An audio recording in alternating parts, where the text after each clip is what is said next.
की इज्जत और नाम को कभी लूटने नहीं देंगे। वतन की इज्जत और नाम को कभी लूटने नहीं देंगे। तिरंगा शान है अपनी, इसे कभी झुकने नहीं देंगे। वतन की आबरू पर अपनी अपनी जान दे देंगे जिन्हें जो लोग देश में बदनाम करते हैं। सदर जलसा मोहतरम असतिज़ा इकराम और मेरे प्यारे साथियों, अस्सलामु अलैकुम व रहमतुल्लाहि व बरकातुहू। हमारे मुल्क को आज़ाद हुए कुल 78 साल का अर्सा गुजर गया है। आज हम इसी मुनासिब से हमको तिरंगा लहराने का मौका मिला है ताकि हम अपनी मुजाहिदीन की कुर्बानियों को पेश करें। हमारा मुल्क किसी जमाने में सोने की चिड़िया से मालूम था, लेकिन जब हमारे मुल्क की मुक़द्दस जमीन पर अंग्रेजों का नापाक छाया पड़ा तो अंग्रेजों ने हमारे मुल्क के अंदर जुल्म और तशद्दुद के पहाड़ तोड़ने लगे। तब ऐसे वक्त में अंग्रेजों के न हमारे मुल्क के अंदर न हमारी इज्जत न हमारा माल महफूज रहा। तब ऐसे वक्त में अंग्रेजों के खिलाफ बेखौफ होकर अपनी आवाज बुलंद करने वाले सिराजुद्दौला, टीपू सुल्तान वगैरह ने कोशिश की। टीपू सुल्तान का कहना था कि हिंदुस्तान की आजादी के लिए वो अपनी जान तक दे देंगे। इनका एक कौल बड़ा मशहूर है कि गीदड़ की 100 साल जिंदगी से शेर की 1 साल जिंदगी बेहतर है।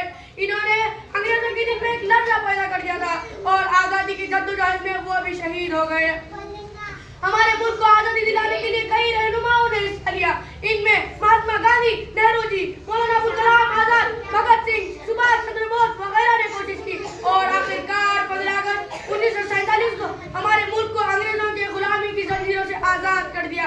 हमारे मुल्क के तमाम रहनुमाओं का यही ख्वाब था कि हम एक आजाद ऐसा हिंदुस्तान बनाए जहाँ नफरत हो, जहाँ हर मजहब को इज्जत दी जाए, जहाँ तालीम में इंसाफ और रोजगार सबको मिले, जहाँ नारे ना हो बल्कि अमल भी हो। आज हमको खुद से यह सवाल कर रहा है, क्या हम उनके ख्वाबों को पूरा कर रहे हैं? क्या हम सिर्फ परचम लहराकर अपना फर्ज पूरा समझते हैं? क्या वाकई हम अपने वतन से सच्ची मोहब्बत करते हैं? मैं नारे लगाने से वतन की खिदमत नहीं होती। इनकी खिदमत है कि एक ईमानदार शहरी बनना, इल्म हासिल करना, नफरत मिटाना, दूसरों के हुकूक का ख्याल रखना और सबसे बढ़कर इत्तेहाद और मोहब्बत के साथ जीना।